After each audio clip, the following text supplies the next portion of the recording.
Hello,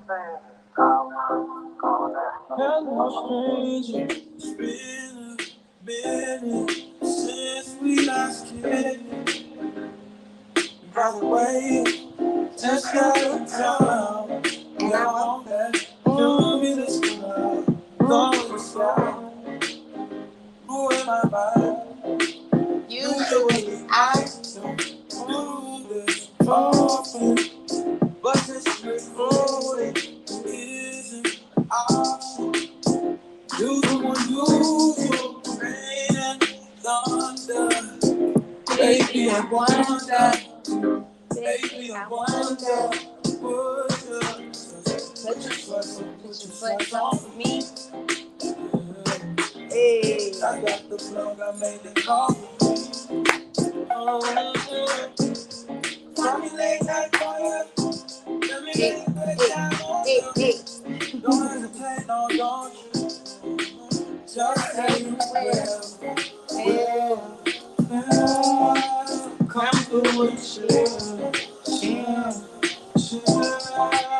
Just say you will. Come through and chill. Hey. Hey, everybody. How are you guys? How is everyone? Welcome to Earth is School. Why do I feel like I want to sing? What is up, everybody? How are y'all feeling? Tribe. I'm going to give you guys a few seconds to come in here. We have a interesting topic tonight, like every day on Earth is School podcast, 6 p.m. Eastern Standard Time. Mm-hmm. Hey. Rox, what's up? Nice to see you again. Oh, I don't be wanting to butcher y'all's names. Tana B. That's cute. I hope I said it right. Welcome. I missed you guys from yesterday already. Yes, that quick. Today's episode should be really interesting. She said, this is not my real name anyway. It's okay. Okay. Yes, I feel safe calling you Rox. So, yes. Welcome, you guys. Where are you guys listening from? Where are y'all listening from? Let's take a few more seconds and let anyone who's going to be in here come in. Allowing some of my regulars, my everydays. I notice every single one of you guys. I pay so much attention. I feel like I don't care how big Earth is School and my channel grows. It's just like my other platforms. I really do not. I'm very intentional, okay, about support. Okay, DMV in the house. New York, stand up. I was supposed to say that in a New York voice, but it didn't come out like that.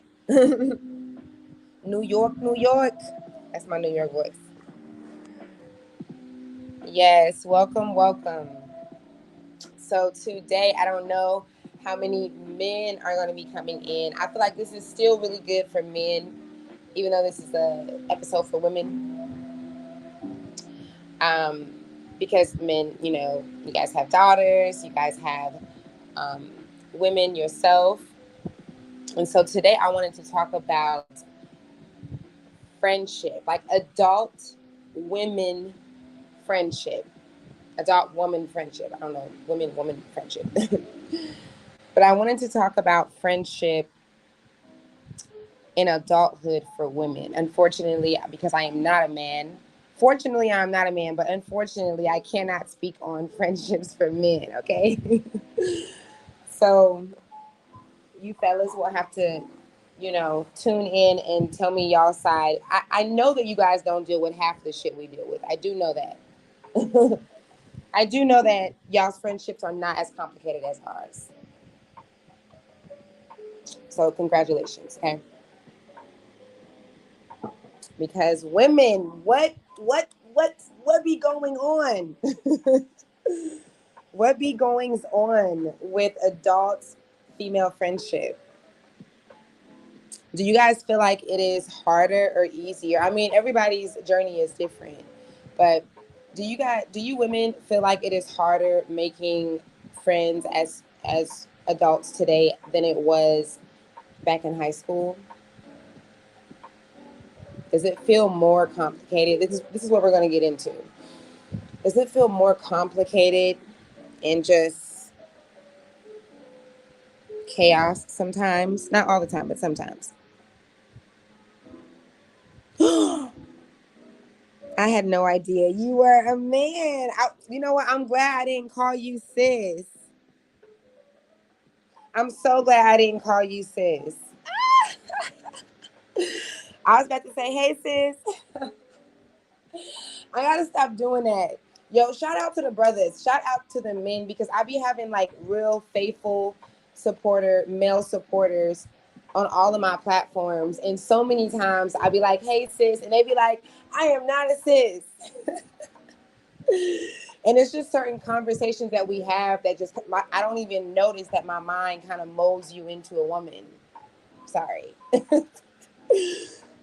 But yes, please stick around even whenever I do episodes for women because I feel like you men can still learn. I think that there's so much that men can learn from women friendship. Don't pick up anything, but I'm saying I'm saying as far as helping your woman and then also your daughters and also choosing a woman. I feel like the way that a woman does her friendship, men should judge that. Like I'm going to tell my boys to look out for the way that, like, if they're choosing a woman, they're trying to decide. I want them to know these things that women that we do, these ways that we are, because I've had situations with women and I just be like, damn, what does your man go through? Like, sis, if you are this difficult, what is bruh going? Like, what are you putting him through? Because I'm not even penetrating you. When you're doing all this, like, I can just imagine. Like, a lot of me understanding what men go through with us has been through my friendships with women. Because when I see men talk sometimes, especially if you don't connect with that, and then and women in your circle that you know of, they don't. I have to say that you know of because women are sneaky. We be lying and shit. So you be thinking that your bestie is just the best wife in the world because she's so patient and so awesome, and really she's crazy as hell. You don't even know. but um, but yeah, I just feel like you guys can learn a lot through our friendship, and that you should pay attention to the women that you're talking to through how they do their friendship. Just like us, women, you should pay attention to. Does your man even have any friends? Because that's important. That's important. The man that I choose, I want him to have at least one really solid brother in his life. That's important to me for reasons that I won't get into right now because we need to get to the show. So let's do our breath so we can get started. Hey, Umi. Okay, you guys, so if you have not been tuning in Earth is School, because we are in this circle and we have been housing things throughout the day, no matter if you like it or not, you collect things all throughout the day. And so it's just a really healthy strategy for us to release these things and let go.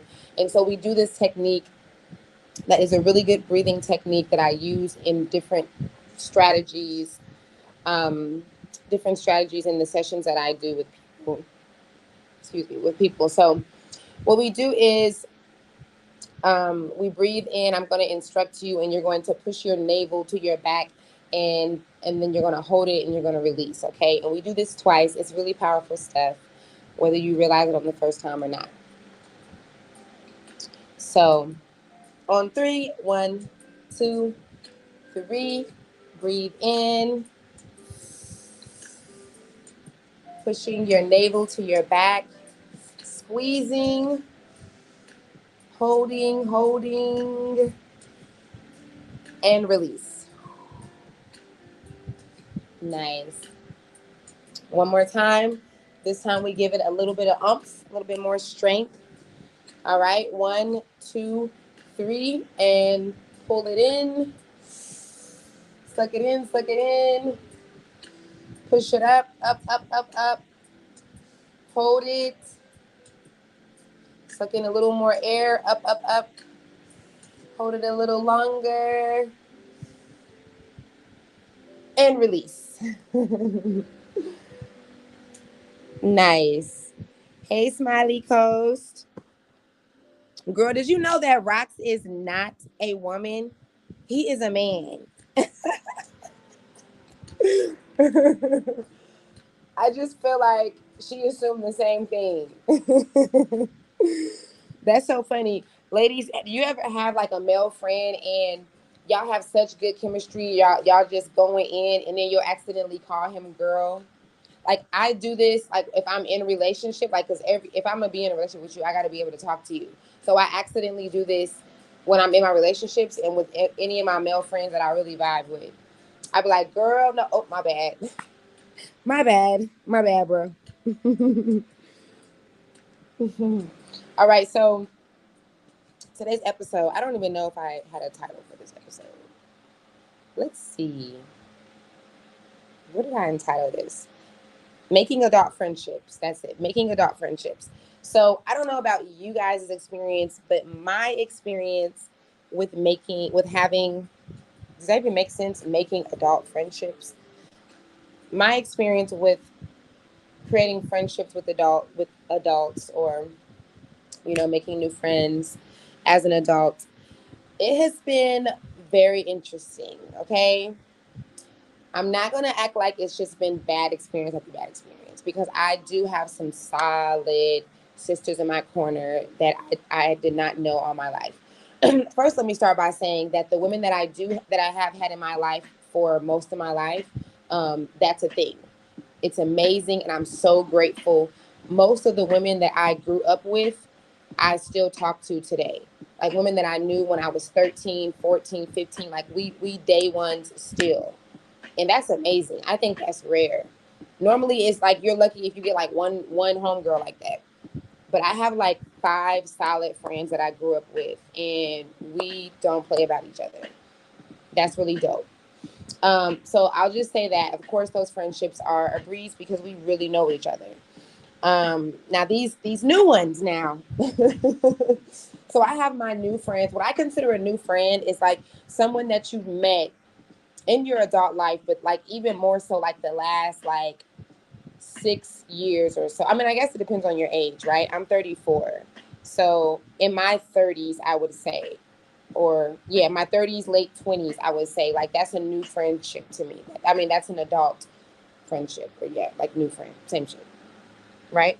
So there has been some amazing women that I've met over the last 6 or so years, 5 and 6 years, and even in the last year.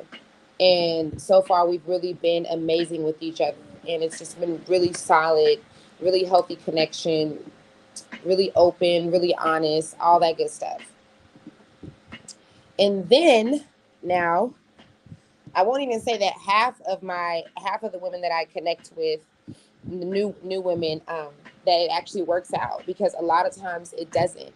And I think this is meant to be. Let me be clear before we get into this. I don't feel any kind of way about these friendships that have ended. They were supposed to. Like, I'm a firm believer that our vibe attracts our tribe, and that everybody is meant to be in your life for a season and a reason. I know that sounds corny, but it is so real. I don't care if you guys are friends for 2 weeks. That person might have introduced a movie to you that you really needed to see, or a freaking some type of health thing. Okay, pay attention. This is what be happening. And we be crying about friendships that was that felt so good and only lasted for a few months, but she was just supposed to introduce the cleanse to you. She was just supposed to help you get over the grieving, the death over, you losing someone. That was it. Move on. Okay, so I'm very accepting of that. But there is a conversation that I feel like needs to be had amongst women, man. We really suck at sisterhood. That's going to be the title of this episode. Women suck at sisterhood. Okay, of course, I'm not talking about all of us, but a lot of us, like too many of us, I'll say. And if we don't do so well at sisterhood, it just makes, I just can't help but oppose the question of how good do we do in our relationships with men. I just can't help but see that reflection.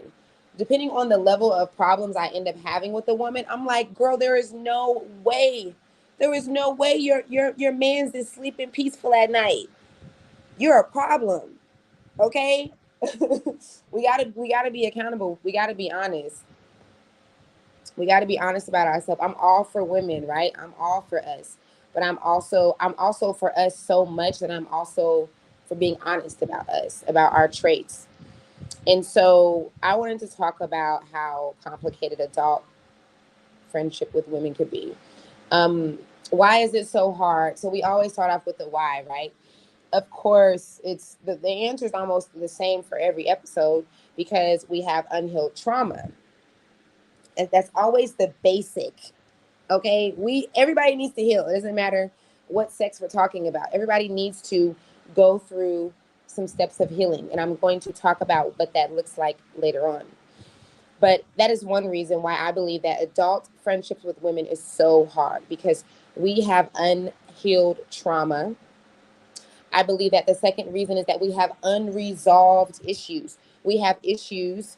Okay, let me also go back. Let me go back and forth between these two because they're almost the same thing, but going a little deeper is we have trauma with our mothers.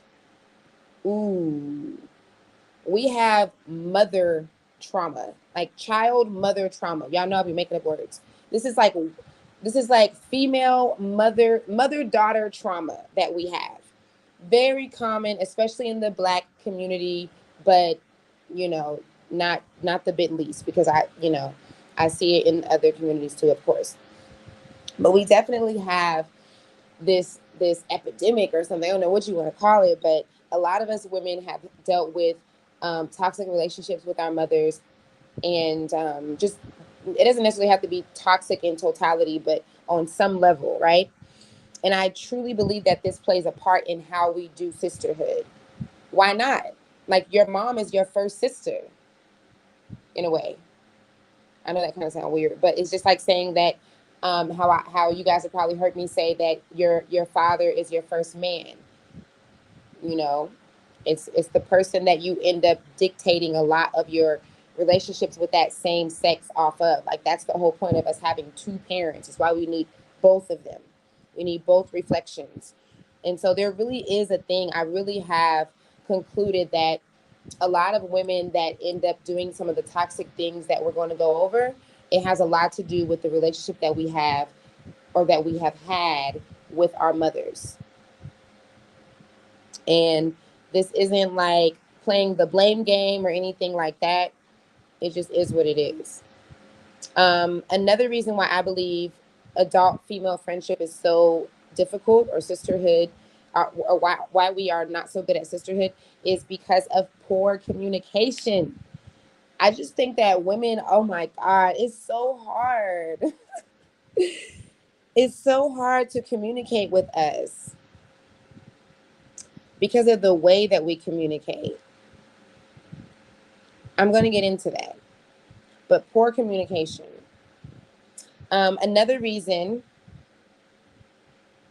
is because we're not intentional.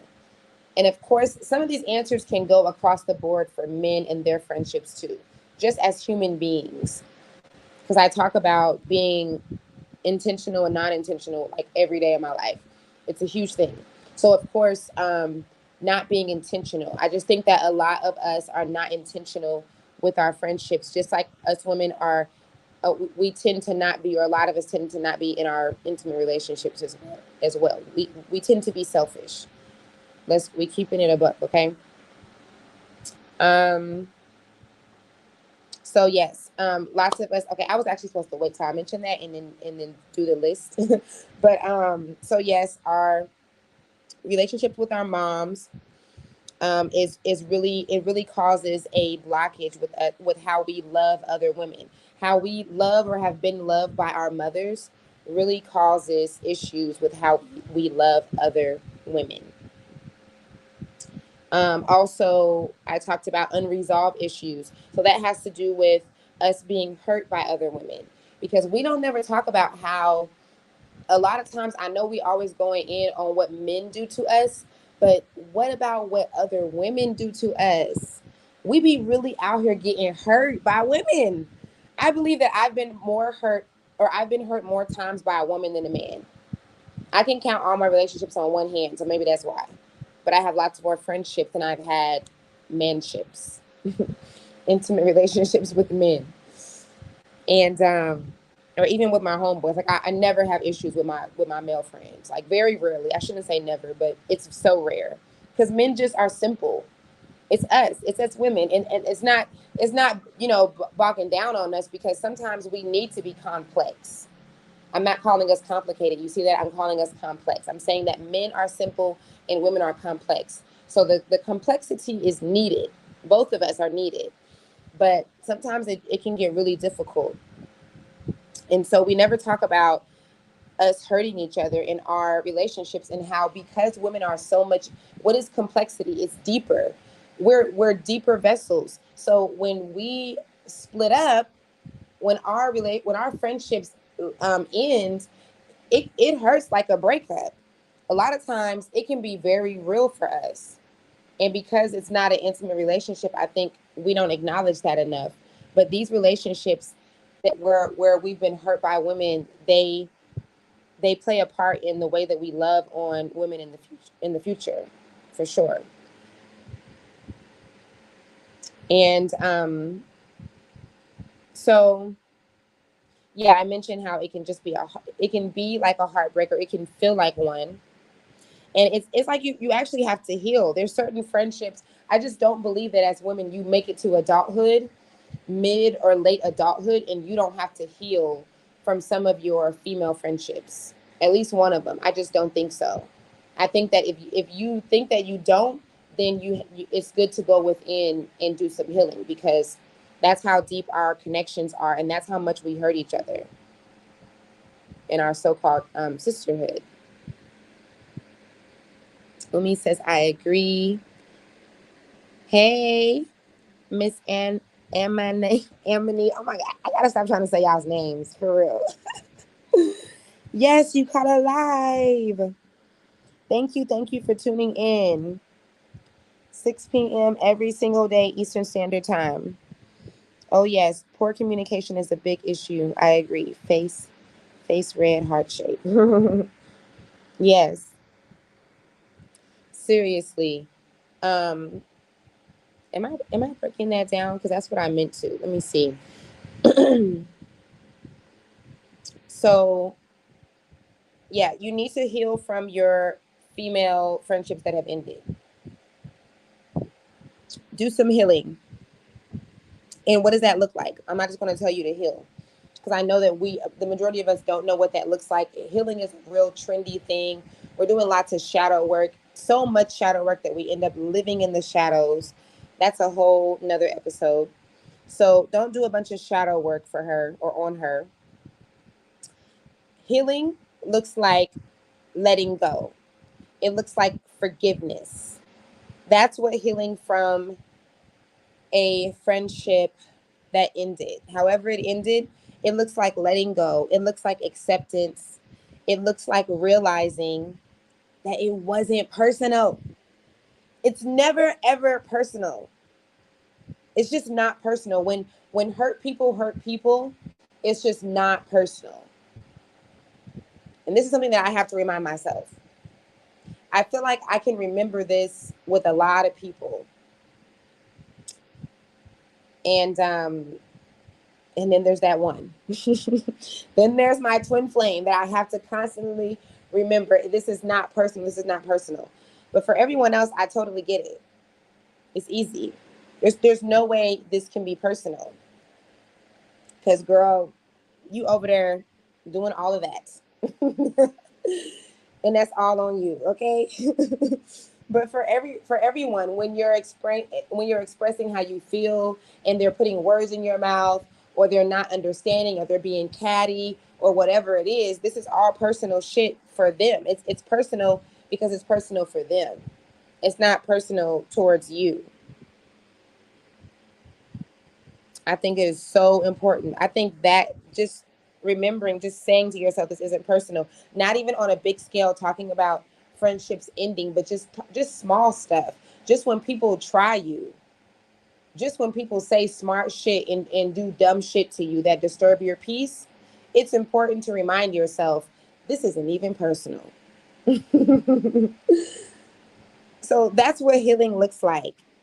It looks like letting go, forgiving, accepting, and realizing and remembering that it's not personal, and that hurt people.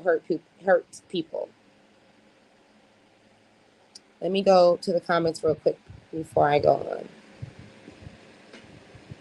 I agree with you about the whole friendship with our sisters. When things don't work out, I know for me, I question myself, like, what happened? There's no communication or explaining, or no nothing. But then I have to tell myself that don't generalize it.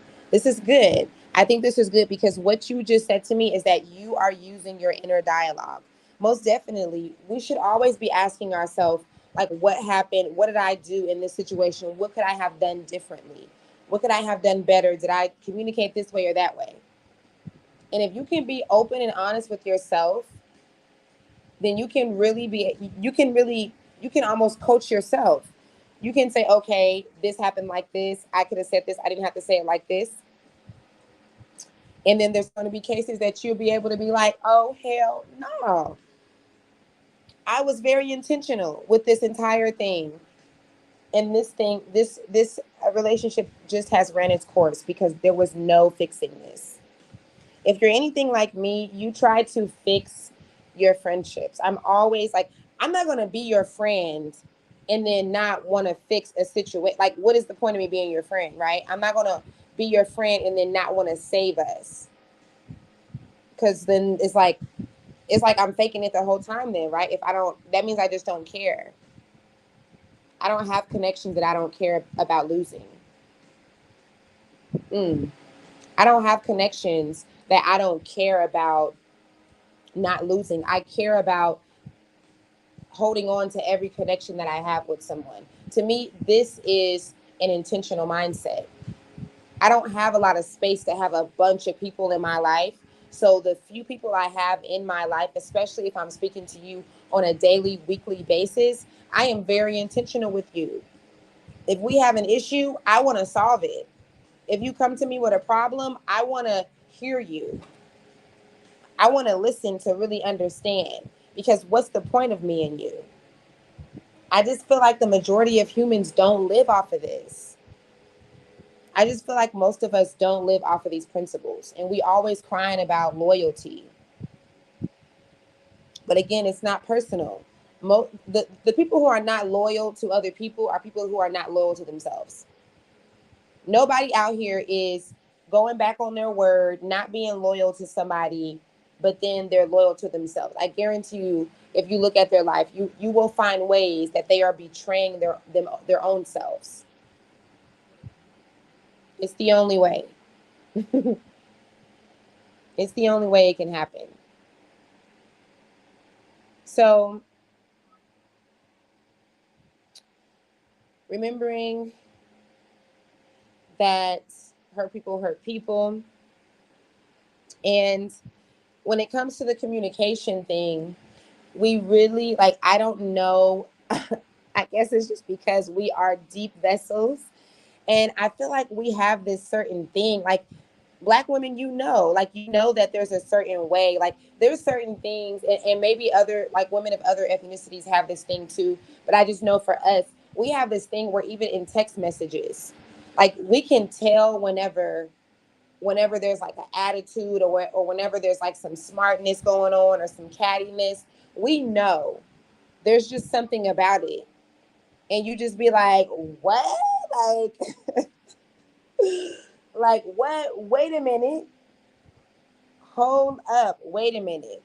It was funny because not too long ago, I had an interaction with a sister, and I won't get into details about it, but she was giving me, she was feeling some kind of way, and she was giving me the thumbs up in her response. And and I'm so open with sharing this, by the way. Like, this is not something I'm like hiding, or I'm feeling, like, it's okay if she is listening. I'm fine with that. But it's kind of funny because I was telling my childhood friend about the interaction, and I was cracking up because we're video chatting, and I'm explaining to her what happened, and I'm like, yeah, so I said this, and then she said she reacted with a thumbs up, and my homegirl goes, oh, like she did like this deep grasp, like, oh, like, oh my God, like, it's like we know what that is, like. And I couldn't even finish telling her because I was rolling. I was just thinking, like, wow, like, this is so funny that we have our own language. We have our own way in our own language, even if it's through nonverbal communication. And with that, it's like we can't lie to each other. We know what it is. But then it's like, why do we do that? Like, why do we, like, how come we don't communicate? Like, if I'm saying I love you, I'm going to communicate with to you with love until you give me a reason to not give you love. And I know that we're not all the same. But even if I got to keep it 100 with you, even if I got to tell you about yourself, even if it's, you've offended me or whatever the case may be, I'm going to speak to you with love. I'm going to react to you with love until you give me reason not to.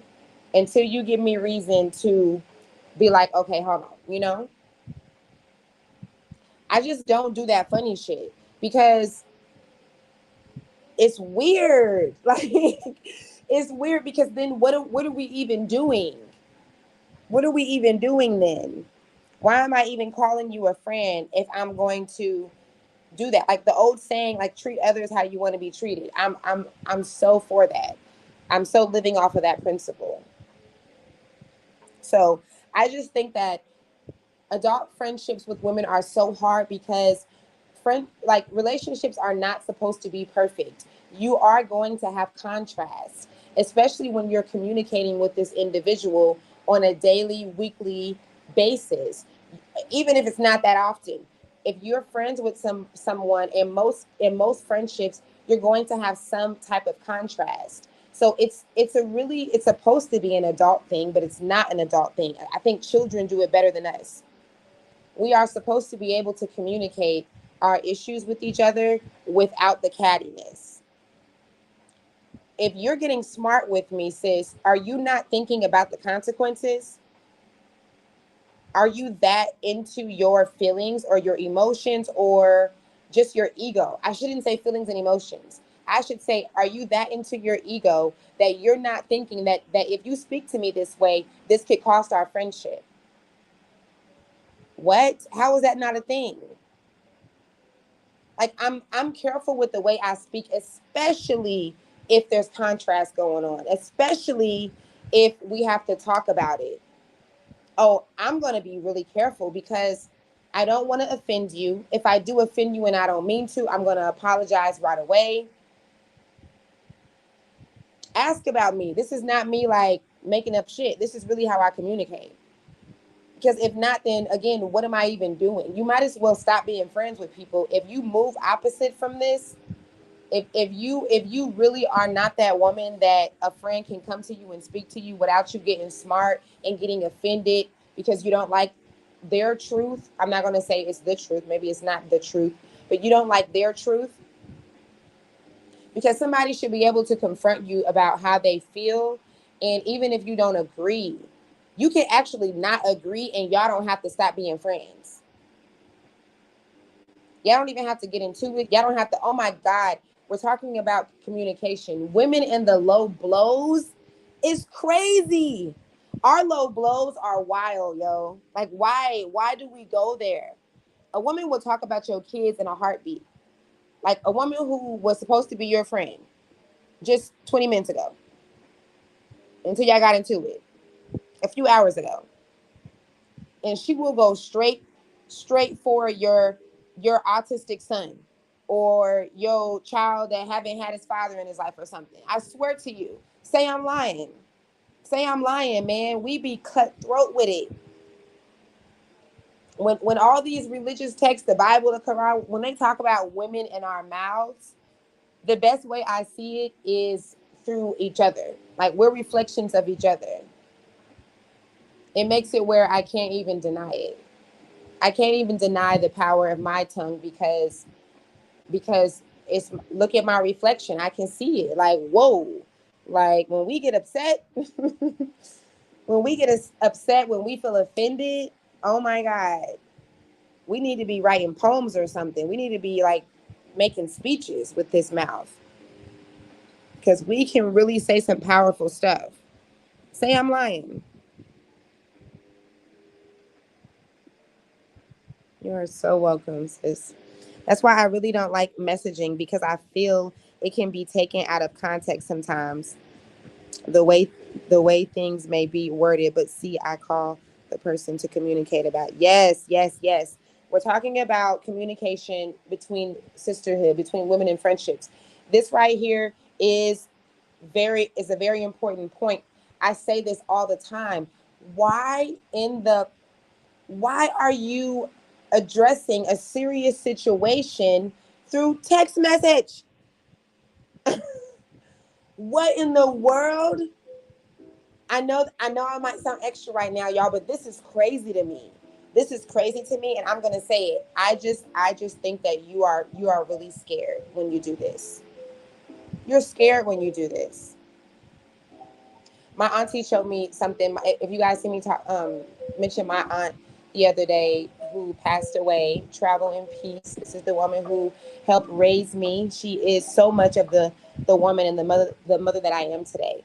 And we had some issues in my childhood at one point when I was about 16, and I was feeling some kind of way. I was feeling some abandonment and some neglect. Look at growth. Look at the process of growth and time going on, because for me to even be able to talk about it, and at that time and for a really long time in my life, even going into my adult life, this was a big emotional subject for me. And so I just remember feeling some kind of way. I just had my first son, so I'm this teen mom, and I'm just feeling some kind of way about my family. And so my aunt was one of the family members that I texted, and I wanted to say how I felt, but I felt as though I could not express that over the phone because I wouldn't have been heard. And so I did it in a text message. So I texted her, and I told her how I felt, and she called me, and I didn't want to speak because I was just like feeling like, I'm not going to be able to speak for whatever reason. But I'll never forget this because I see it in my connections with other women. Or okay, I shouldn't say my connections, because I actually, nobody better text me with no shit. Don't text me some shit that you want to talk about, because I'm gonna call you. Don't text me. Don't do that. We too grown for that. But I have seen it though. I have seen it, and I have even advised, like, for my own sisters, like my own women, or friends, to like, sis, why did you text her that? Like that kind of thing. But I will never forget my auntie calling me a coward. She called me a coward, and she was just like, it's so funny that I can laugh at this today because it is cowardly. I mean, granted, I was young, so I understand why I didn't have the power, or I didn't feel like I had the power to speak up back then. But we're grown, and if we being honest, you are being very cowardly when you cannot step up and you cannot speak and say, "Hey, this is what is bothering me. This is how I feel." It's a coward move. I see it so many times, and honestly, it's red flaggy for me. It's red flaggy for me.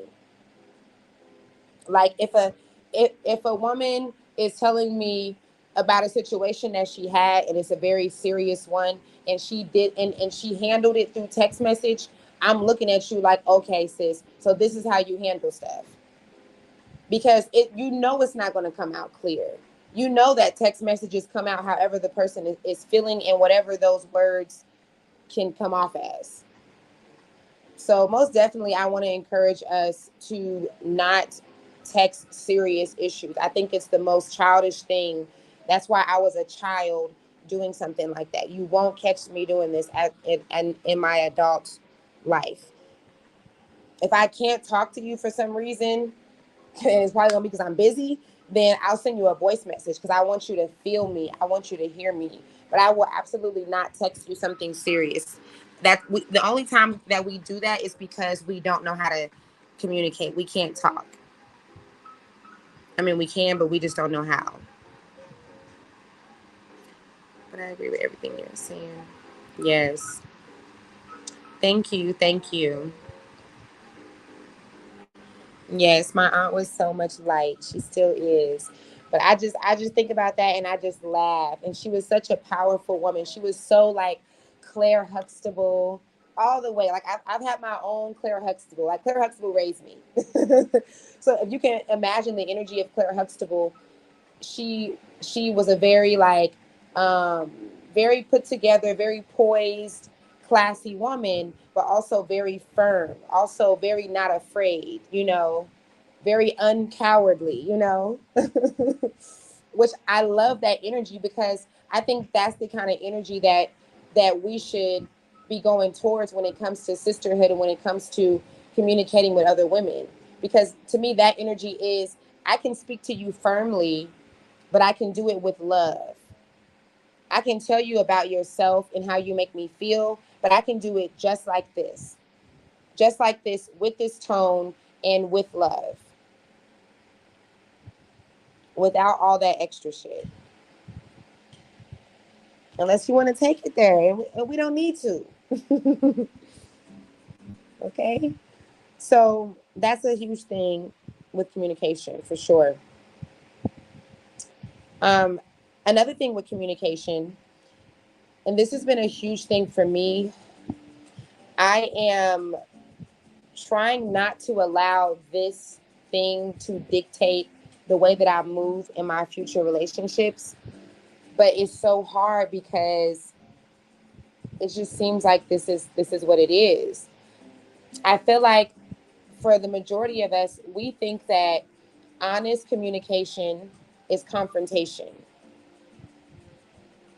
We think that honest communication is confrontation. We think that confronting one another is confrontational. You don't have to, it doesn't have to be confrontational because someone confronts you. I don't think that's confrontational. And anybody who knows me, my mom and my sisters, the women that I grew up with, they know that I am very confronting. I'm very confronting. Like ever since I was in middle school, like I want to know what's up. You said you want to fight me? Okay, what's going on? Like what happened? What's going on? I've always been like that my whole life. I want to know what's up. So I'm going to confront you. Okay? I'm going to ask you what's up every time. And if I love you, if I have a connection with you, you best believe we're going to talk about it because I don't like the weirdness. I don't like the weirdness. We have to talk about it. Sis, what's up? Are you free in 10 minutes? Because I got something I want to talk about. Real simple. I'm going to confront you. And especially if you are being really weird with it, if you're comparing us, if you've been doing something I'm going to talk about in a minute, but telling me how you feel through jokes, just just the weird things that we women do. If you've been doing that, we are going to have a conversation. Like there might be a couple of circumstances where I will, I understand. Like I believe in the power of, it's a time and a place. I'm not just going to emotionally come at you, but I'm definitely going to talk to you about it because it's a conversation that needs to be had. And so, what I feel like is like this is not a normal thing for us women. So whenever this happens, because this kind of open and honest communication is not normal, so when it happens, we we don't take it well. Even if the sister says, because honestly, I start off all my, if I have to confront you, I'm probably going to start it off by saying I love you. I'm probably going to start it off by telling you, by basically like, what do you call that? Un un Unguarding you, like, letting you know that I'm coming with peace. I'm not just about to go in on you. So especially when someone comes to you like that, and in my experience with doing this, with saying, okay, this is a conversation that we have to have because I love this girl or I want to continue our connection. This is my experience. It has been, oh my God, dang, Dayla, like, this is what's up. No one has ever spoken to me like this before. This is so real. Thank you, sis. Thank you, sis. And I'm not saying that I haven't had these type of scenarios and we end up, um, moving forward and continuing a great friendship. I'm not saying that. But the majority of times that I've had to do this, the response is so positive and so good. And the women are like, yes, this was so real. This is what I love about sisterhood and everything. And then you know what? They be mad. They actually are not happy about it. They actually don't like you after that. They actually can't stand you after that. And I think it's because we are reflections of each other. And so I just reflected you in the realest way that maybe you've never been reflected by. Or, yeah, if that makes sense. That's the only thing that I can come up with. Because these conversations have to happen. You're not supposed to just pretend like things like elephants are not in the room. You can't ignore everything. You're not supposed to be passive aggressive and stuff like that. I don't want that energy. So you are supposed to be able to have tough conversations. And I most definitely have not had good experiences with that. And so I'm trying to make it where, because that's me, like, I have to be able to be myself. And then it's like, if I don't do that, if I don't confront you, and I'm not making it seem like I'm confronting women about everything. Like, that's not the case, right? I'm not just coming at you about every little thing. But there's definitely a time when it's like, okay, this is getting weird. We got to talk about this. And not in every friendship. I hate that I have to give these disclosures, but a lot of people are just, you know, not good at listening. So I want to make sure that I'm painting the right picture for everyone. Um, so I just end up doing this, and then the response seems so good, but then after that, it's like the energy gets weird. They'll ghost me. I've experienced that, like, afterwards, after the woman being like, oh my goodness, this was so real. This is what I love about sisterhood. This is the kind of sisterhood that I've been wanting, all this stuff. And then maybe it takes them a few nights to go to sleep thinking about what was said. I don't know, but I don't know. Have any of you guys had this experience? Are you guys communicators on that level? It's not good or bad. Like, I'm not saying that you're wrong if you don't do that, but something is wrong if problems arise in your friendships and you are emotionally text messaging the problems, or you're not saying anything, but you are saying things.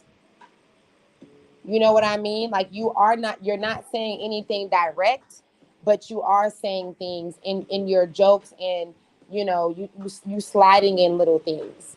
There is something wrong with that. And I believe that the majority of women, that's how we communicate with each other. If we didn't, then we wouldn't be where we are with sisterhood. It wouldn't be so hard. It wouldn't be so toxic, because we would just be communicating with love. I feel like this. Are you saying that you feel like this? Yes, that's what I'm saying. Okay, well, this and that. And that actually brings me to my next thing about being unintentional, because sometimes you can confront someone and they can actually be open and listening, right? Like I've said, I've still had plenty of those interactions. I live for these kind of friendships where things arise and we can talk about it. And it might even get a little rocky. It could get a little like, ooh, wait, hold on. Like, what's going to happen? I don't know what's going to happen. And then we still end it with love, right? But when you let someone know how you feel, and when they say, I didn't mean to do that, that wasn't my intention, pay attention to this. Pay attention to the intention. Because while it's really good for somebody to be able to admit and be like, okay, that wasn't what I meant to do, I didn't mean to come off that way, you also got to be careful because like, why do you have to be on the short end of the stick because of someone not being intentional? You got to pay attention to how many times this is happening, and then like the level of it, the level of, like, sometimes it's like, nah, there ain't no, I didn't mean to do this. This was too much. This was too big. Absolutely not. If you didn't mean to do this, I don't want to see what else you don't mean to do. If you're not paying this much attention, I don't want to be around. I don't want to stick around and see what else that you will be accidentally doing. So be careful with that. Be careful with that. It wasn't my intentions, because we're so non-intentional. Just human beings. Just human beings. I talk about being intentional all the time to my kids. Being intentional has to do with listening to your inner dialogue. People who are unintentional are people who don't listen to their inner dialogue. Because being intentional means that you have intent. You're like, what am I doing? How am I coming off? Is this making sense? Should I say this? Oh, I said that and that did not come out right. This is being intentional. So sometimes it's really hard for us to be intentional, especially if people have not been intentional with us. And sometimes we are so intentional because people haven't been intentional with us.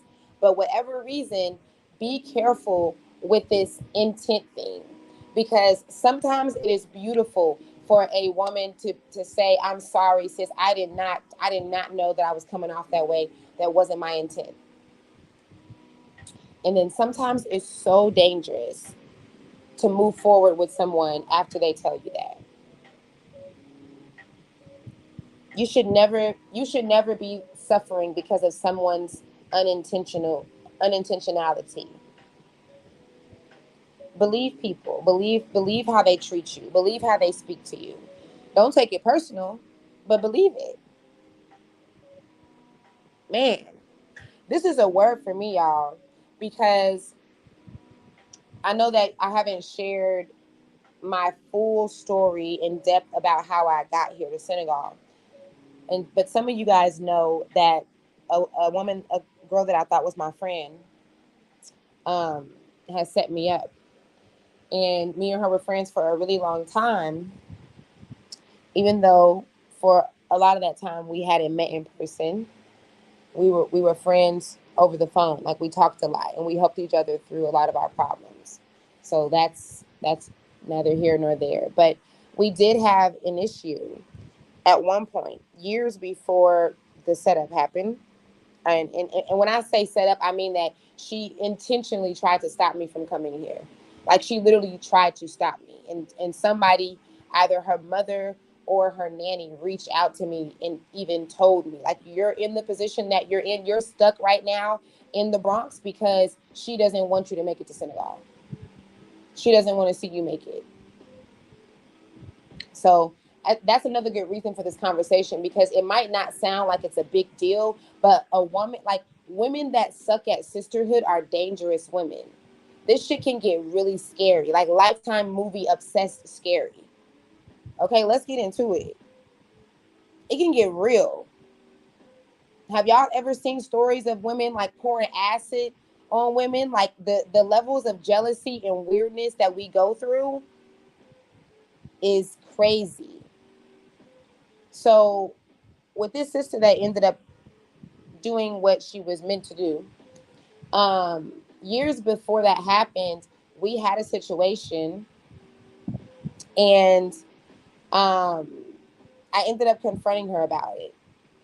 And I told her how I felt and what she was doing.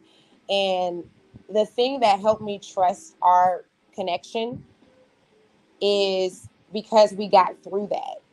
Because I was able to bring a sensitive subject to her and tell her how I felt, and she handled it.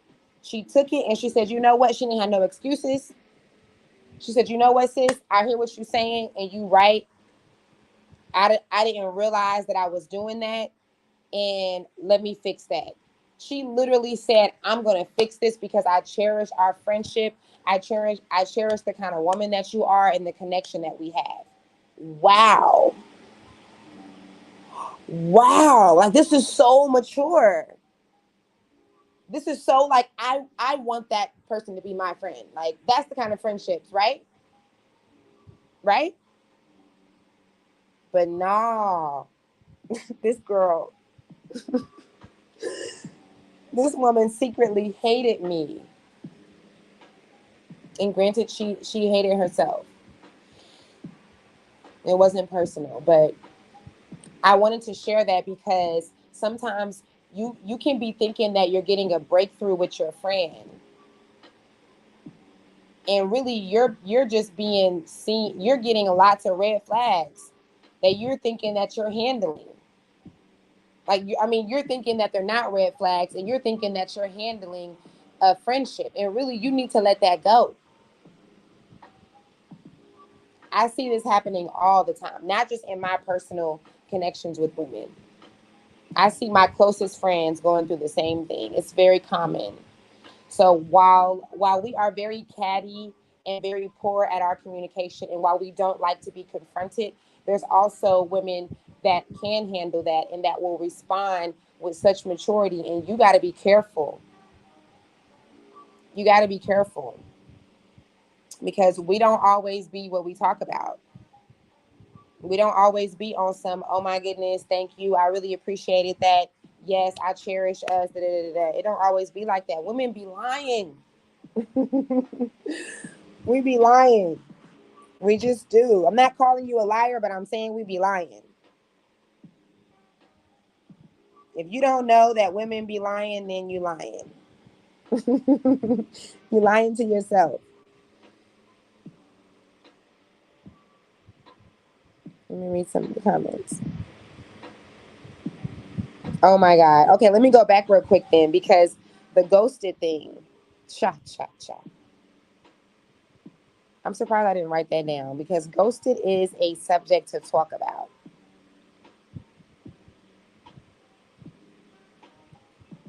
First of all, being ghosted is an interesting thing because no one wants to be ghosted, right? Raise your hand if you want to be ghosted. Like, this is nothing that anyone signs up for, okay? It's like single parenting. No one signs up for this shit. Contrary to popular belief, no one signs their name on the dotted line for this, okay? It's ghetto. But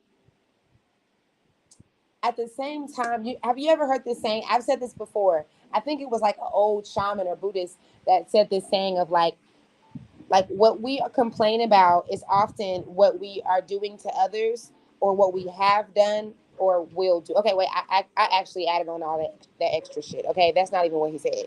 What he said was what we complain about is what we've done to others. But my philosophy is what we complain about is often what we've done to others, what we're doing to others, or what we will end up doing. And I think it's just a part of the conscious collective of things. And it's not to be super detailed. It doesn't mean every single thing. But a lot of times, and I used to deny this. I remember reading this like 8 years ago. And I was like, that's such a stupid saying. Like after I read it, I would see it. I would like see this quote in other places where I was like on Pinterest and stuff. I used to look up all these deep life quotes and stuff. And I'm like, what is up with this quote? Like, this is some bullshit. Like, I know good and well that what I'm saying, I'm not doing. And when it comes to ghosting, I can honestly say I have definitely ghosted some people. For sure. For sure, for sure, for sure. And I'd like to say Now, I'd like to say that I haven't ghosted any friends. Okay, this is me being all the way a honey. I like to say that I hadn't ghosted any friends because I have ghosted men, especially since I moved here. I be really ghosting people sometimes. Sometimes you got to, but do you really? But then you do, right? Okay, my ghosting experience with me ghosting people has have been mostly men. And the reason why it hasn't been mostly my friendship is because I am such a communicator. If I do not want to be your friend anymore, if I know that I can't, I will call you and tell you. I will not be funny with you. Okay? Ask about me. I will call you up. Hey, I was just calling to let you know this isn't going to work. That's it. Real simple. I have to be that way because I have lived the life of not being that way, and people will really try you. They will really try and run over you, and they will really play in your face. So when people be like, "Dang, like, how could you even do that? How could you call somebody and do that?" Oh, you'll learn. You'll learn enough times being too nice, trying to predict the future and save people's feelings. You'll learn. But oh my god, I'm laughing because I knew this was going to happen anyway. Because karma is not good or bad. Karma is literally the scientific law of what goes around comes around, and what is put out has to be put back in. So this is going to be funny, but this is actually very serious, y'all. So I did ghost a friend, right? Oh my God. All right. This is sometimes being honest will get you in trouble, but okay, I ghosted this lady because I felt like she was on some vampire stuff. And I know that sounds crazy. I know that sounds crazy. I'm not saying I believe in vampires, but I am saying I felt like she wanted to suck my blood, okay? I felt like something. It was getting weird, okay? It was getting weird. I'm sorry. It was getting weird. I'm sorry. I'm sorry. It was getting weird. That's all I can say. It was getting weird. It was this white lady, and she was just really becoming obsessed with me. I'm just being totally honest. She was becoming obsessed with me, and um, she was not even allowing me to like say no to any engagements. Like, I'm sorry, I can't make it. It was getting hella weird, and she would even. Okay, I'm not even going to get into detail. Okay, I'm not going to go into detail, but it was getting crazy. I'm not crazy. It was getting crazy. Okay, it made me feel really uncomfortable, and it made me feel so uncomfortable that my normal way of confronting my friends and saying, hey, this is getting weird for me, something is, this is changing for me, this is too much for me, I just couldn't do it.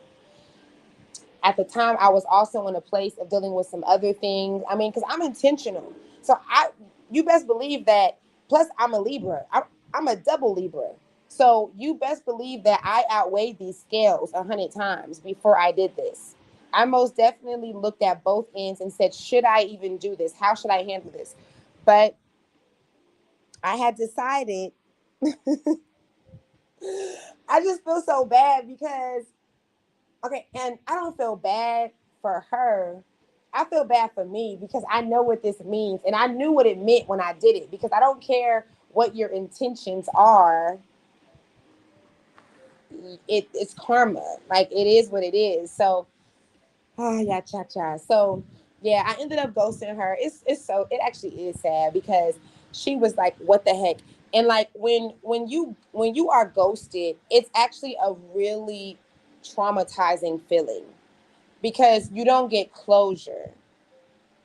And I didn't want to do this, but I felt at the time like I had to. I felt like I was going through enough mentally, and that me trying to explain to her why we could not be friends anymore, and I didn't feel like it was any other way. And it was getting scary. So I felt bad at the time, but I had to protect myself. That's how I feel. And I hated to see her deal with that because I know that it made her. I know how it is when you don't have closure and when you want to know, like, why, like, what the fuck happened, you know? And that's really actually sad. I guess I do feel bad for her now that I think about it. I'm gonna fuck around and call her up and be like, girl, look, girl, I know it's been 2 years, but oh my God. I'm gonna mess around and do that before I die. Just for me. Okay. Just for my own peace. Cause I kind of do feel bad, but I just felt like I had to do that. And I'm trying to think if I've been ghosted since then. I don't know, but it's coming, okay? Because you get what you put out. This is why this is why no one has the space to judge. If you judge, you will be judged. Like, I'm not trying to get biblical on y'all, but it's the truth. You have to you can't be doing stuff, okay? You can't be out here doing stuff to people because it's going to be done to you. And you have to treat others how you want to be treated. Even though personally, I feel like I have a really great reason to have moved the way I moved. But I also know I can be honest enough to say that I could have moved differently. I could have been more verbal and then I could have just dipped out still, you know? So being ghosted is so tragic. And ghosting people that you love. Oh, and let me say this too. Even though this does not excuse me and this girl wasn't even friends for a year. Like, we were only friends for a couple of months. Okay, if we had been friends for a little minute, I wouldn't have. I can't move like that with you. The only way I can move like that with you is if I don't really know you, like that. I ain't gonna say I ain't gonna act like I just didn't know her at all. But it had only been some months, maybe 6 months, 8 months or something, right? But but yeah, so it's just a really fucked up feeling whenever you're ghosted. And so it's interesting because what I'm talking about is on both ends. I'm talking about ghosting someone. So think about people that y'all ghosting right now. Unghost them. I don't mean reach out to them, but I mean, like, communicate. Tell them how you feel. Be honest. Don't create that karma. Don't create those feelings. But also on the other end of being ghosted from people that cannot communicate, like I obviously could not at that time, with that individual,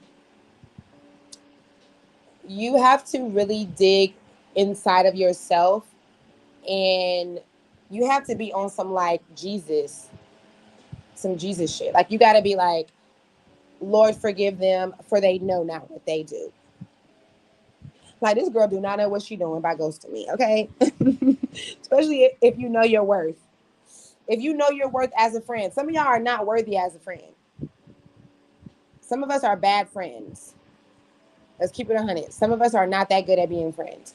But if you are a good friend and you are ghosted, even if you a semi good friend, okay, then if you are ghosted, then you do have to get to this place where you are not taking it personal, and where you are having acceptance to where you don't feel like you need closure. This is an interesting place to be. I feel like it takes a lot of maturity, a lot of not getting caught up in the 3D,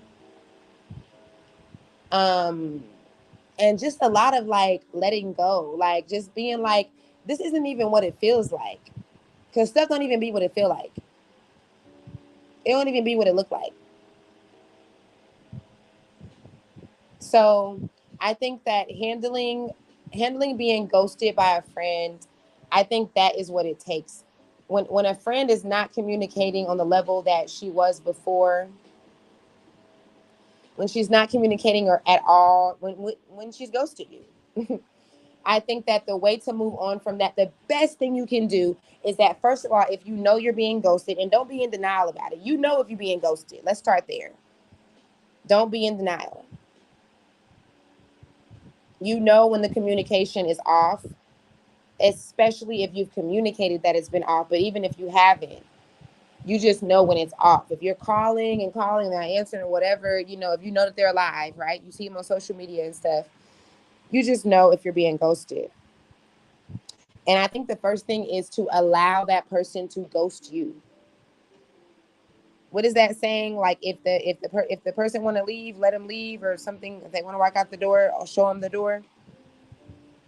That's the best thing you can do to yourself, is let go as quick as possible. so that this doesn't become a chasing thing. Like, what are you going to chase her for? Because she can't communicate? Especially if this is a ghosting happening from you communicating. Oh, you can't communicate. You can't give me the respect that I gave you in communicating. And so you're going to ghost me. I better let you go. I better show you the door because I like this connection would be so damaging for me. Look at how you move. Look at how you move with me.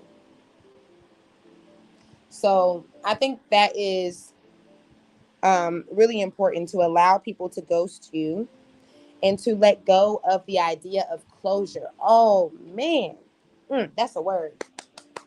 Let's clap for that. That's a word. I am so grateful that I do not care about closure. Oh my God, I could get up and do a praise dance right now. Look, oh my goodness, I'm about to start speaking in tongues, y'all. Because I remember a time in my younger years, maybe my early 30s, for sure my early 30s, when closure was a big thing for me. Even in the situation that I mentioned with the girl setting me up, the closure, like you would have thought, and the way she was doing it was so narcissistic. Like she would text me something and then she would block me. And for a minute, if I can really go back and remember, for a minute, it was doing something to me. I did want to know why. But then, like, I feel like even when I wanted to know why, my urge to know why wasn't that big. And then I just started to be like, I don't even care no more. Like, like however you're moving with me is making me be like, do I really even want to know why? Closure is an illusion.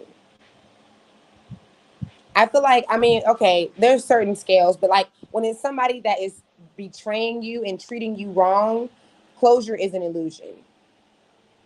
You don't really need closure from this person. You just think that you do.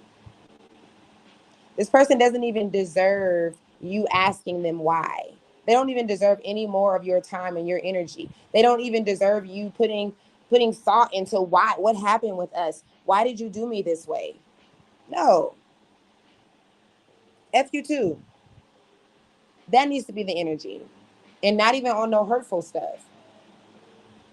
Not even, I mean, like, not even on no bitter stuff. But it's like, if you know your worth, then no, I'm not about to be sitting around here asking why. It's your loss. It's your loss. I don't know why I added a T to that, but it's your loss. Okay. Okay, let me go back down. Let me go back up so I can see the most recent thing. I don't have any push or pull, no explanation needed. Clarify. Clarify it is not in alignment at this time. So it be.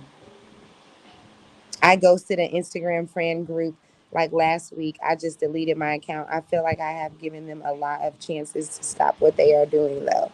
Yes. Yes. Ghost groups too, okay? Yeah, I'm not trying to be funny. She really might be a vampire. I'm not even trying to be funny. All jokes aside. Okay, let me go back up and read. I just didn't want to break my thought on that. Pulling on my hair as well. Hold on. My cousin used to joke. Okay, wait, my bad. My cousin used to joke around with me about how different my hair is. I'm mixed, so I have a different grade of hair. She would say, "What are you doing with that shit in my head?" It's like, wow. You made me hate my hair. Then in college, I started to love my hair. I'm happy about my grade of hair, but I will always give her nice compliments like, "You look beautiful today. Your hair is nice." But for we would look at like shit. Wow. No, that's crazy because yeah, I did mean to mention that. Oh yeah, no. We're still gonna get to it, but definitely women do that. Like we do a lot of joking. We do a lot of like roasting in joke form, which is like the most sneakiest shit. It's evil when you think about it. It's actually very evil. It's evil. It's not even in my body. I can't even do it.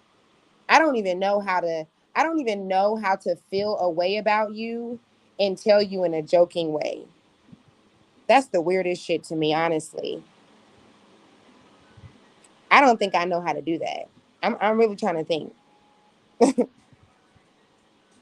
No, like I know how to like I know how to like if I want to say something to you and I don't want to offend you, I know how to say that in a joking way. But if I want to like talk about you, like talk about your body or your hair or whatever, I don't know how to do that in a joking way. That's like naturally evil or something. I don't even know how we come up with that. One second, you guys.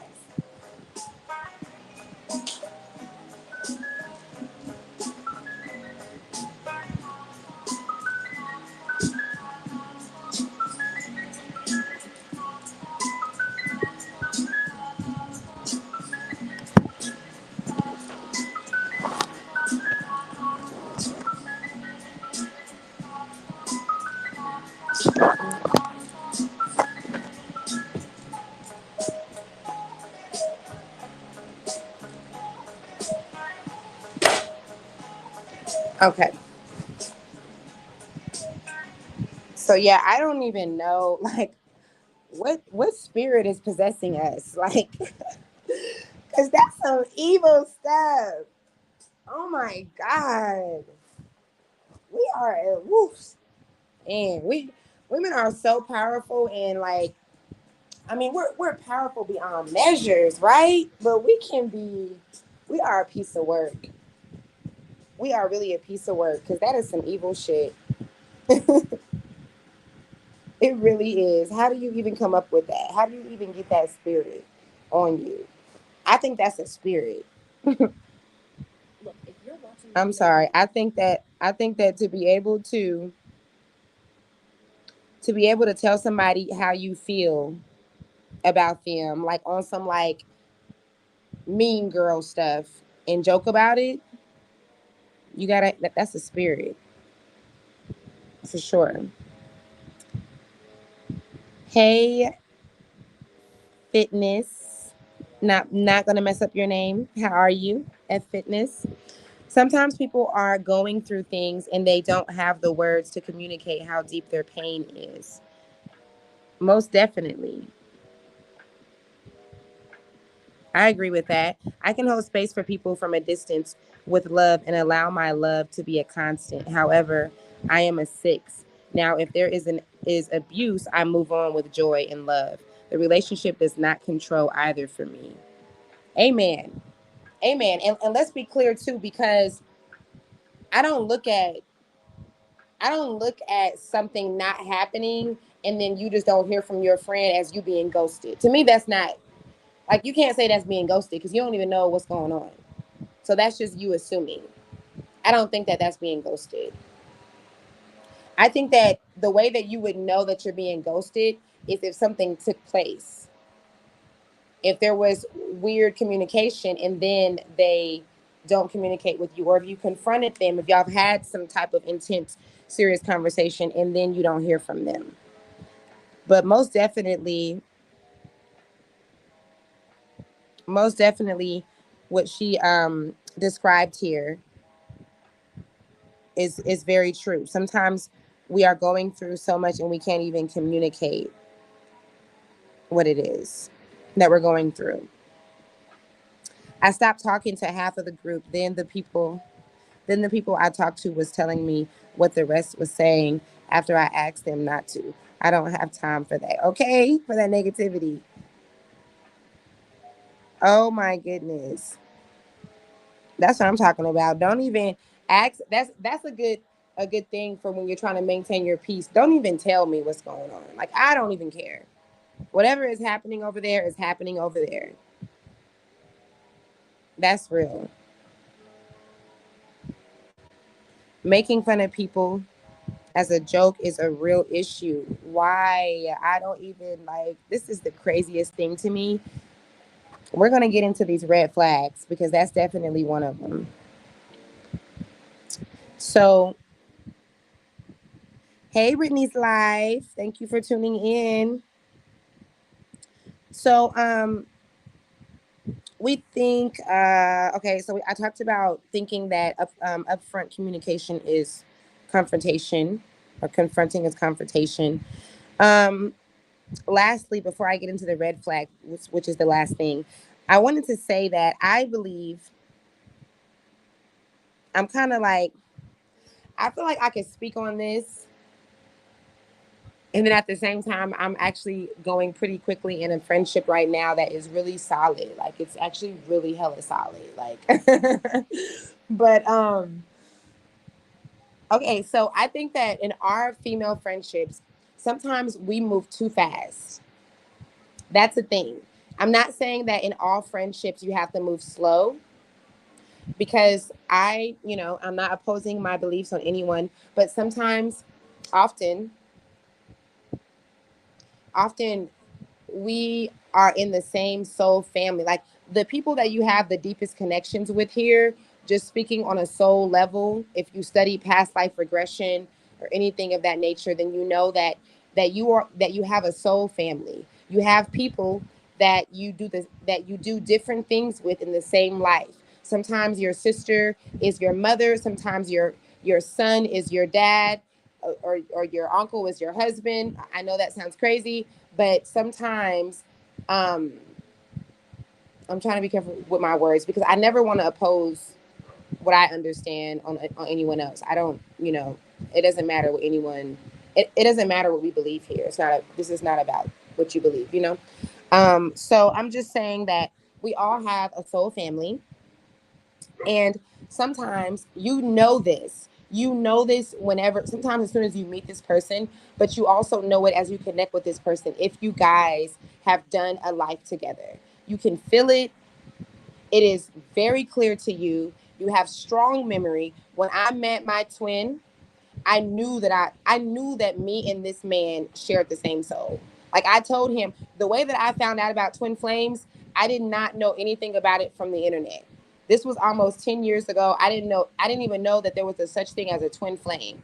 I said, let me go and research what I feel about our connection, because you are so familiar to me. I feel like we've done this before. That's how I figured out about twin flames. I went through the rabbit hole of different types of relationships because I was like, there's got to be a name for this. And I ask him that all the time. Do you remember that? Do you remember that I was like, hey, I'm going to call you back because I got to go find out what this relationship is because it's too familiar. Like, I know you. I know you from somewhere. And I've had those connections with other people and I've gotten confirmation lots of times. So, um, that's a thing. And I'm saying this because sometimes you meet people and that you think you're meeting for the first time ever. You think that your souls have no connection and y'all click like y'all have known each other forever. These relationships can go really fast. And often they're meant to go that fast because y'all have already been in a relationship before. I'm not speaking intimately. I'm speaking in general, and I'm specifically really speaking for friendships. You guys have already been connected. So I feel like I need to say that before I say that we need to be going slower with a lot of our friendships, just like we need to do in our intimate relationships with the opposite sex, because we go way too fast. We also need to go slower with our friendships. I believe that there is a thing, it might be called, um, what is that? Not drought, but like dry out or something. Like you might be so intense in your connection with someone that you guys are like vibing every single day, going out to eat every single day, seeing each other every day, going shopping at Hobby Lobby, going window shopping for yarn and and Tupperware, whatever it is that we women like to do. And you just are so excited every day, going for drinks and whatever. And then I believe that when sometimes when we go so fast, and this is not a connection that is really meant to last like that, we do. It's almost like love bombing each other. Like it's almost that kind of thing. You ever had those friendships that it's like, dang, like we click so deeply and so quickly, and then just as quick as it came is as quick as it left him there. Like, we only lasted a year. We only lasted 2 years. What happened? I believe that is because a lot of our friendships, we go too fast. And if you're anything like me, this is not like I don't know. I'm not trying to say like you're moving wrong. I'm just saying be careful, because for me, I'm a clicker person. Like, people vibe with me. Like, I'm gonna click with you. Like, if you're not no weirdo, even if you're a weirdo, okay, I'm just a clicky person. As on the scale of, I vibe with a lot of people. Like, I'm hella cool with a lot of people. Like, it don't matter your background and what you do. I just can have a lot of connections, and I'm excited. Like, I'm an excited person. So, like, the thing that what makes people click? The thing that makes us click is, I can never say this word, but familiar things. Okay, I want to say familiarity, but I can never say that word. But the thing that makes us click whenever we meet someone is the familiar things, the things that we have in common. Oh, I went to college in Detroit. Oh, you did too. Oh, I went to college. Oh my God, you stayed down the street from so and so. Oh, I did too. Oh, you have 3 kids. I have 3 kids too. These are the first things that make us feel related to each other. And so I am that person. I'm that excited, always excited to meet new people, sisterhood, da da da da da. Like, oh my God, you do this. Oh my goodness, you're into essential oils too. Me too. Like, don't let it be something that's like a rare thing. Like, oh, we doing this. Like, that's where I am. So when you're like that, when you're excited about new connections that feel familiar or that have similar, like, in common things, it's easy for you to get into connections with people and move really fast. Again, still paying attention to what I said, because a lot of times we are already connected to people, and you can't even help the way that y'all are moving. And you guys are going to be friends for the next 30, 50 odd years. So I'm not saying like that's, like, I have friends that I've been friends with for 20, 15 years now, and we clicked really fast like that, and we never fell off. So I'm just saying that we need to be more careful, because you're not about to be out here having 30 solid friends. You're not just about to be having like 20 solid friends. Like, who are you? Like, what kind of I don't know. I don't think that, like, I think we all have, like, well, I'm not going to say what we all have, but I'm going to say I think you're lucky if you have like 6 solid friends, like your day ones, like, or even the ones that are not your day ones, but they're still solid. People that really know you. So I said that because it's like it's not going to be where everybody is supposed to stay there. Everyone's not supposed to stay in your life. You are supposed to have those connections and move on from them. But I just really think that's a thing. Let me read the comments. Okay, so we're going to go over red flags. Yeah, it's that fast connection uncommon, but they typically are not meant to last. Yeah, it's so true.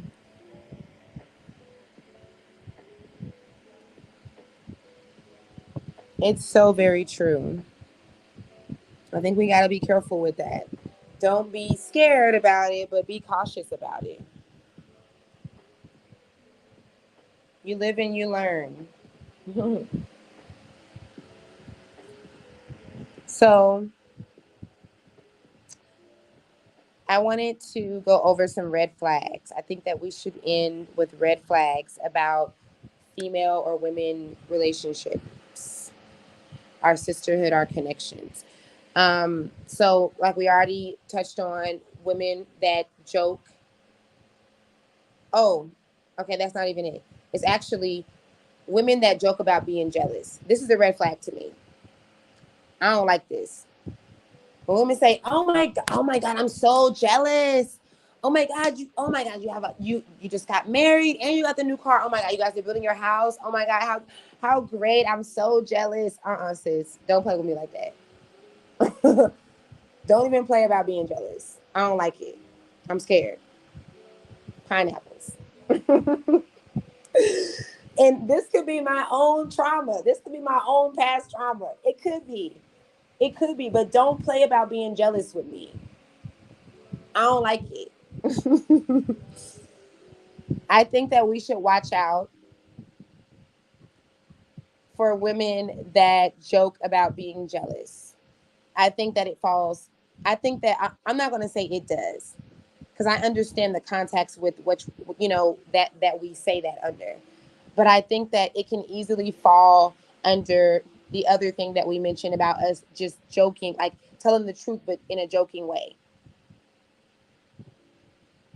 So watch out for when you tell someone something, when you tell your friend something that you just accomplished, or she sees something that you're doing and she says, "Oh my goodness, I'm so jealous." Don't be jealous, sis. Just be happy for me, please.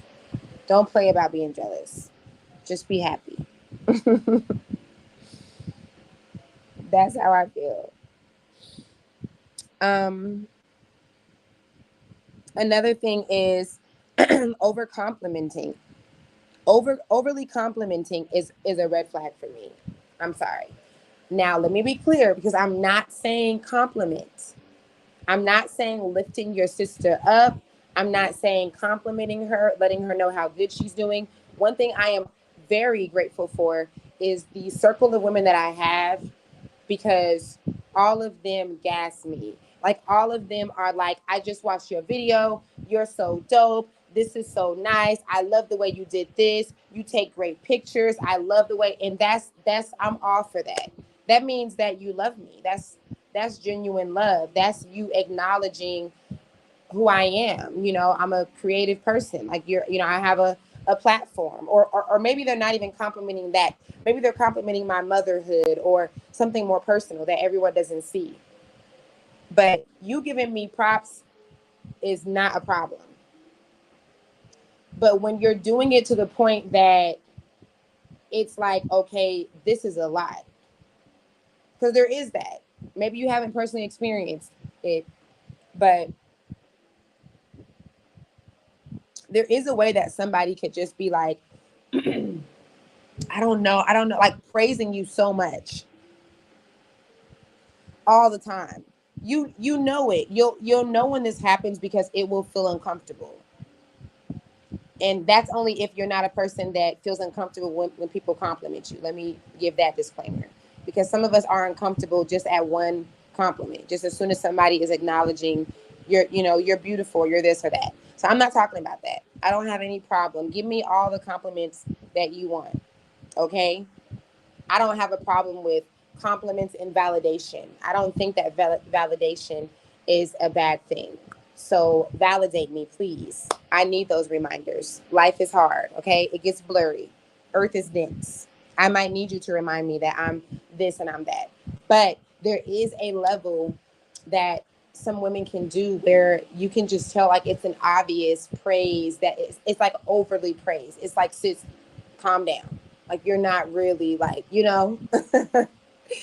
And the red flag is when this is happening to you, or when they are overly praising your relationship. Red flag. Red flag. Totally red flag. In my experience, I had a friend that was a childhood friend. She ended up years later being with my ex-husband. They even had a child together. But one thing about this sister that I can't forget is, baby, she complimented my marriage every chance she got. At the wedding, every day after the wedding, years later. "I just love your marriage. Oh my goodness, you guys are so amazing. I just love your husband. Oh my God, I just can't wait to I'm just gonna get a husband just like your husband. You guys, I'm just gonna have a marriage just like y'all." There is a level. There is a level where it's too much. And these be the women that you really got to look out for. These be the friends that you really got to look out for. Miss Amani said, "Fanning is a little weird."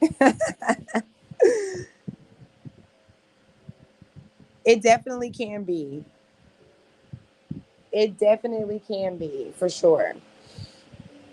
I feel like when you're like an influencer like myself, then it's a little bit easier.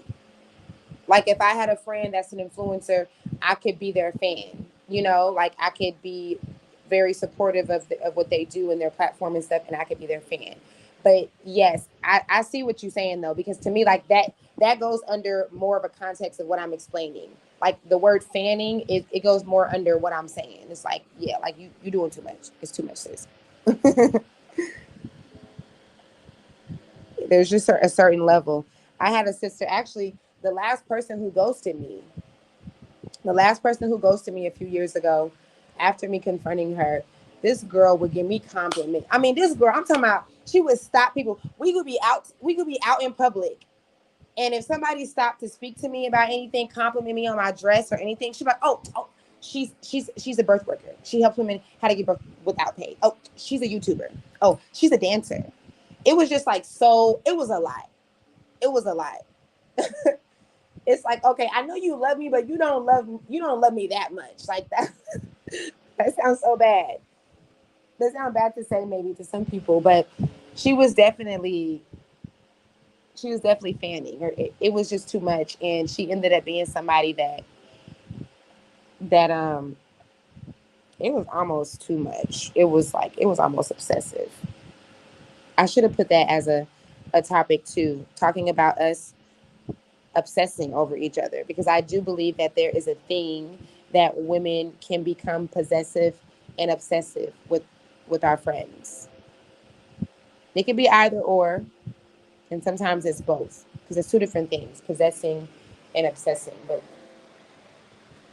I know that I'm not the only person that has experienced this, because I have had my share of friends that have become possessive over me and that become obsessive. And I think that this kind of energy really brings out can really bring out like jealousy, and like I believe that the connection that I had with the sister who set me up, who didn't want me to make it here, that is where that came from. I think that she was, honestly, I really believe that she was afraid that when we got here that I was going to meet a lot of people and have a lot of friends. I mean, I shouldn't even be acting like I don't really know, because she actually mentioned this to me. It's the only reason. It's what gave me this philosophy. Actually, she joked about it. She joked about me. She joked about us moving here and me forgetting about her. And I would be like, girl, what? Like, why would I do that? Like, that's not like. And I realized later that most likely had a lot to do with like her abandonment in her childhood. You know, going back to the beginning of this episode when I talked about the first reason why our adult, female friendship is so hard. It has a lot to do with our unresolved trauma, unresolved issues, childhood trauma.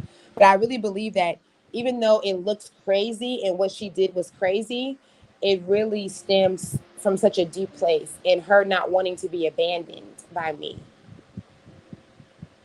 Her believing that because of whatever went on in her life with her parents, and even with her past relationships with women, that we were going to move here to Senegal and that I was going to um, get big, like she would say. It wasn't even my plan to do YouTube and stuff. Like, I mean, okay, I always wanted to do YouTube, but I didn't plan on like doing like vlogs and that stuff. But she used to tell me that I would come here and do these things. You know, sometimes people see more potential in you or see things in you that you don't see in yourself. So I really think that she was coming from a place of possessiveness, and it turned into obsessiveness. And that's scary. Being on the other end, and all jokes aside, that's actually some scary shit. Like the first year of me living here, it's why I wasn't consistent with my YouTube, because I was like, I don't know if this heifer is coming around the corner somewhere. I'm scared. This bitch is crazy. Like, I mean, I can laugh about it today, but let's be for real. Like, it can really get scary when women want what you want, and when we get so possessive and obsessive that it turns into jealousy. We can really consume ourselves. Like, it shows how deep we are, because this girl wasn't getting no sleep. I swear to God, she wasn't sleeping. It's no way. The things that she was doing, calling my family members, calling my exes and telling them I was in New York and coming to Africa, there's no way. It was the time. Like we would break down the timelines. Like, mama, you did not sleep last night. You've been up creating pages, like messaging my mom and stuff. No cap. So serious. We think these kind of women don't exist, but we do. And I think that sometimes these kind of women are born out of possessiveness and obsessiveness. Maybe you weren't always like this. Like maybe she wasn't always like that, but she had traits like that. But it can get really deep and really weird. No, you are not. Let me read the comments before I go on. Oh wow, no, she did not, girl. Yes, she did. Yes, she did. She most definitely did get with my ex-husband, and that was what they were meant to do.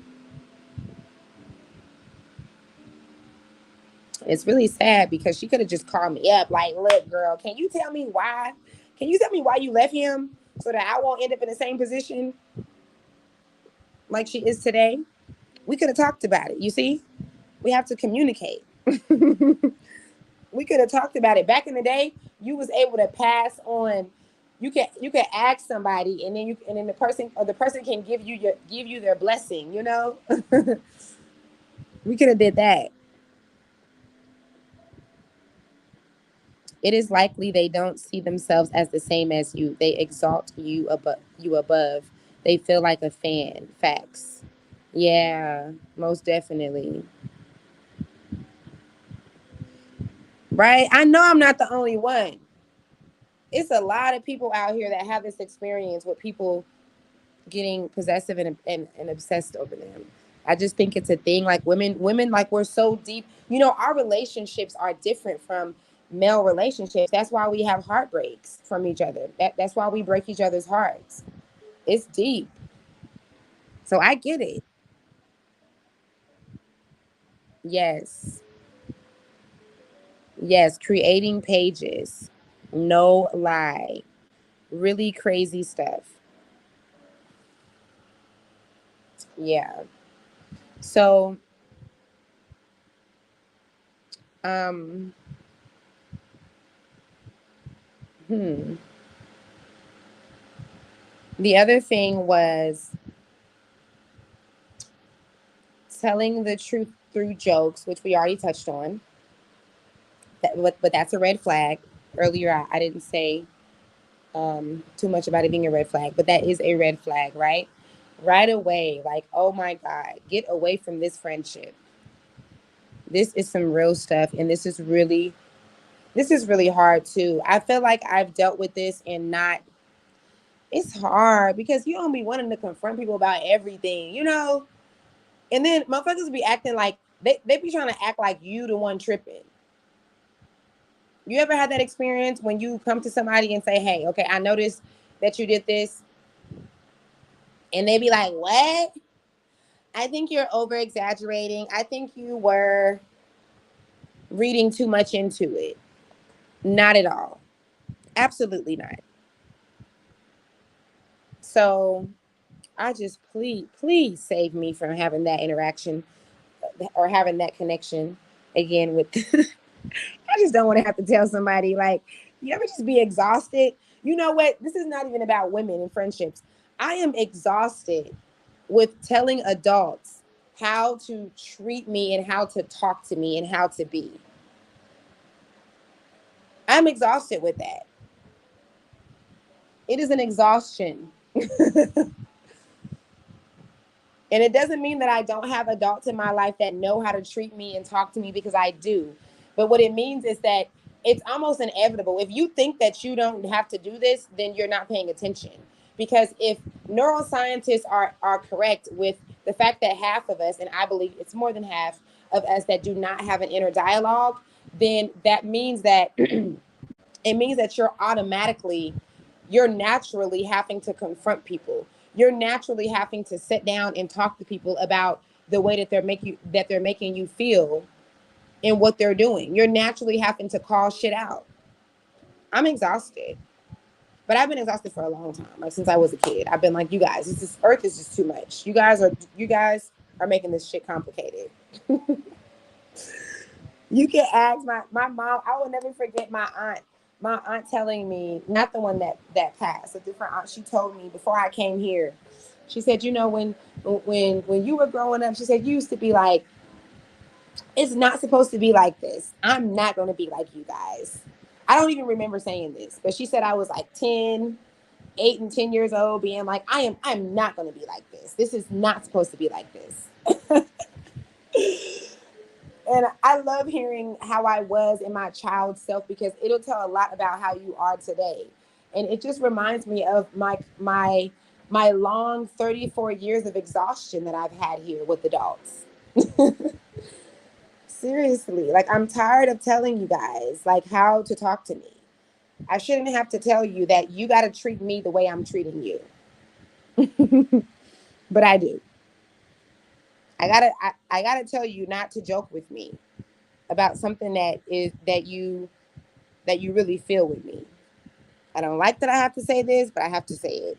I don't like that you might be offended, but I have to allow you to be offended. Yeah, recently I did, so I just left it alone and put up my boundaries. That's so good. That's so good. Okay, guys, we're almost done here. I think that's. Oh, another red flag is if they talk about other people a lot. If they talk about other people a lot, I think this is like the most known red flag that we might not pay attention to because you probably think that it's just you and her. You probably think that it's just her and whenever y'all talk because y'all connect on a certain level. I've made this mistake. And then I started realizing, girl, you be talking about everybody. You be talking about everybody and everything and making everything a thing. Like this is not even nothing to gossip about, and you're making this a gossip thing. You most definitely have talked about me, without a doubt. Absolutely, I'm not an exception. There's no way.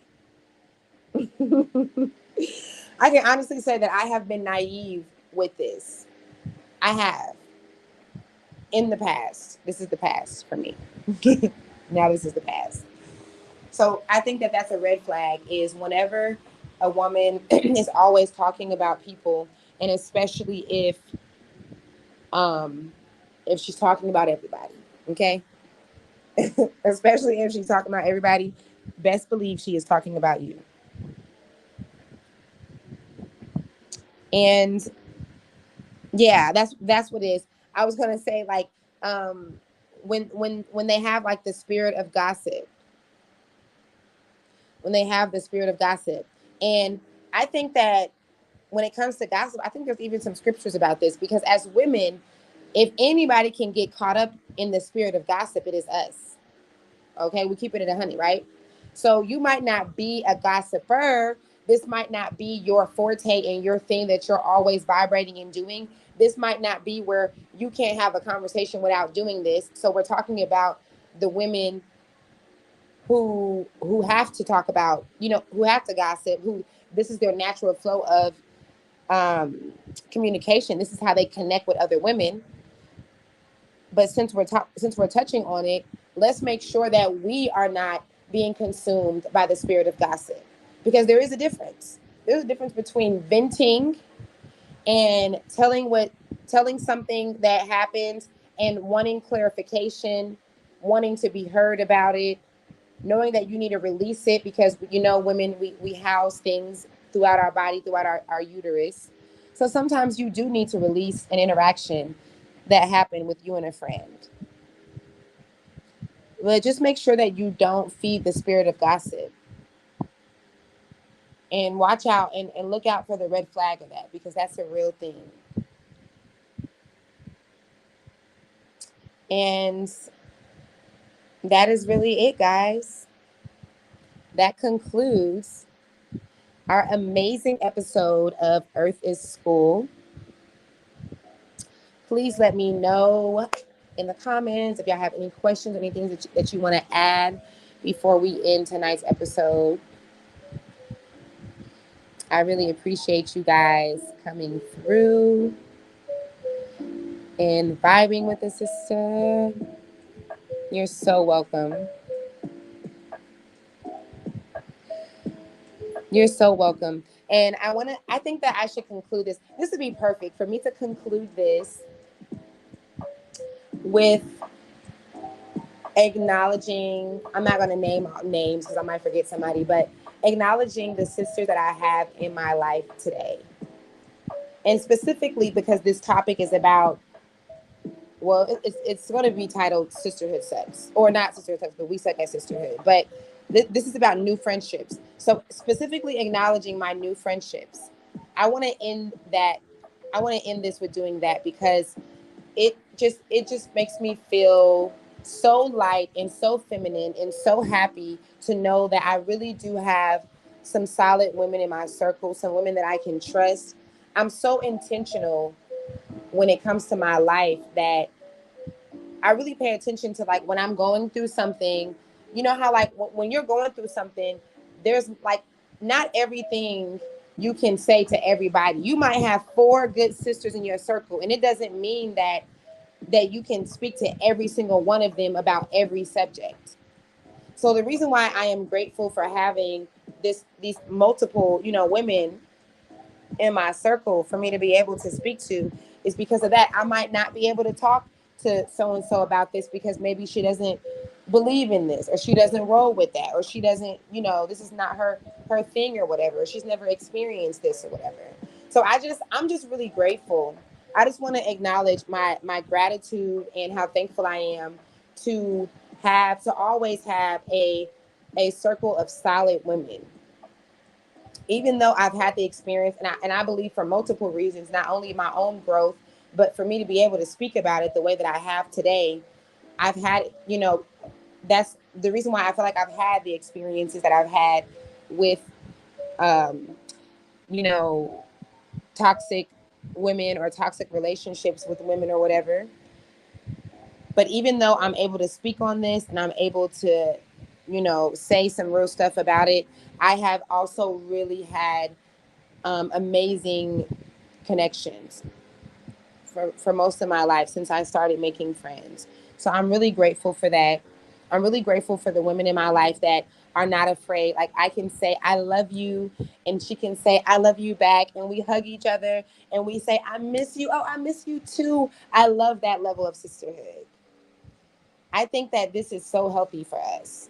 I think that when we have sisterhood, and sometimes it's because of what we've been through. Sometimes we're too harsh, we're too hard.